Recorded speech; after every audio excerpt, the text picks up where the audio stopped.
देखिए इस एपिसोड में कि कैसे भगवान कृष्ण के पास जाने के लिए किसी का योग्य या सुंदर होना आवश्यक नहीं है। उनकी भक्ति पूर्वक सेवा करके व्यक्ति वास्तव में सुंदर, समृद्ध और भौतिक व आध्यात्मिक रूप से पूर्ण हो जाता है। समय बीतने के साथ और वृंदावन में कई दिव्य लीलाओं के संपन्न होने पर किशोर अवस्था में भगवान कृष्ण और भगवान बलराम कंस के बुलावे पर मथुरा गए ताकि वे अपने दिव्य उद्देश्य को पूरा कर सकें, निर्दोषों की रक्षा कर सकें और राक्षसों का विनाश कर सकें। मथुरा के सभी लोग हाथों में फूल लिए बाहर निकल आए और उन्होंने भगवान कृष्ण और बलराम का उनके मित्रों के साथ नगर में सम्मान पूर्वक स्वागत किया। मथुरा के सभी निवासी आपस में वृंदावन के लोगों के उच्च और पवित्र कार्यों की चर्चा करने लगे। युवतियां भगवान कृष्ण की ओर पूरी तरह आकर्षित हो गई थीं। धीरे धीरे मुस्कुराते हुए गुजरते हुए भगवान कृष्ण ने तुरंत उनका मन मोह लिया।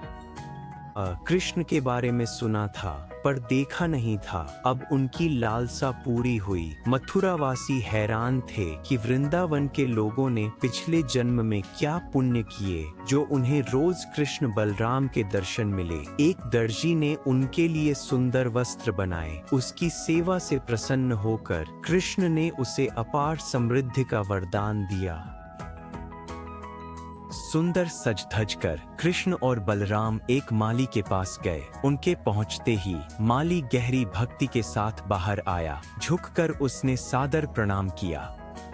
उसने अत्यंत श्रद्धापूर्वक उन्हें बैठने के लिए आसन और सुगंधित पुष्प भेंट स्वरूप अर्पित किए। उस माली की निस्वार्थ सेवा भाव को देखकर प्रभु अत्यंत प्रसन्न हुए। तब माली ने हाथ जोड़कर कहा, हे प्रभु, आप ही इस सृष्टि के परम कारण हैं। सज्जनों की रक्षा करने और इस लोक के कल्याण हेतु ही आपने यहाँ अवतार लिया है। अब आप मुझे आज्ञा दें कि मैं आपकी क्या सेवा करूँ।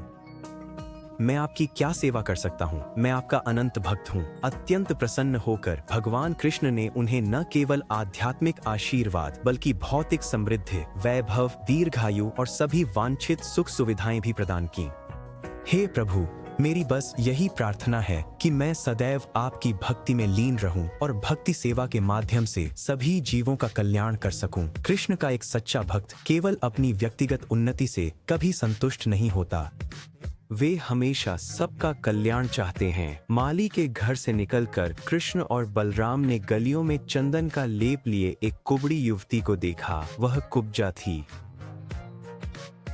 हे भद्रे, तुम आखिर कौन हो? यह सुगंधित चंदन तुम किसके लिए ले जा रही हो? इसे मुझे सौंप दो, इसी में तुम्हारा कल्याण निहित है। हे सुंदर बालक, मैं कंस का सेवक हूँ। मैं रोज चंदन लेप बनाता हूँ। तुम्हें देख लगता है कि इस भेंट के योग्य तुम और तुम्हारे भाई हो। उनकी भक्ति से प्रसन्न होकर भगवान कृष्ण ने उन्हें धीरे से स्पर्श किया और तुरंत ही उनका खुबड़ा शरीर सीधा हो गया। वह एक अत्यंत सुंदर स्त्री में परिवर्तित हो गईं। यह हमें सिखाता है कि कृष्ण के पास जाने के लिए किसी का योग्य या सुंदर होना आवश्यक नहीं है। उनकी भक्ति पूर्वक सेवा करने से व्यक्ति वास्तव में सुंदर बन जाता है और भौतिक तथा आध्यात्मिक रूप से पूर्ण हो जाता है। मेरे प्रिय नायक, कृपया मेरे घर आएं। मैं आप पर मोहित हूँ और आपकी उचित सेवा करना चाहती हूँ।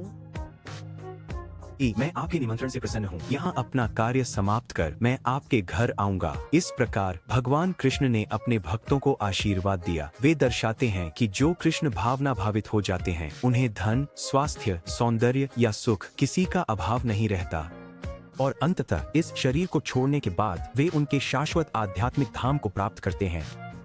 अंततः कृष्ण और बलराम अपने मित्रों के साथ उस अखाड़े की ओर बढ़े जहां राजा कंस के सामने महान कुश्ती प्रतियोगिता होने वाली थी। आगे क्या होता है यह जानने के लिए बने रहें। इस बीच आप AC भक्ति वेदांत स्वामी प्रभुपाद द्वारा लिखित कृष्ण पुस्तक पढ़ सकते हैं। सब्सक्राइब करना न भूलें। भगवान कृष्ण और राधा रानी आप सभी पर कृपा बनाए रखें।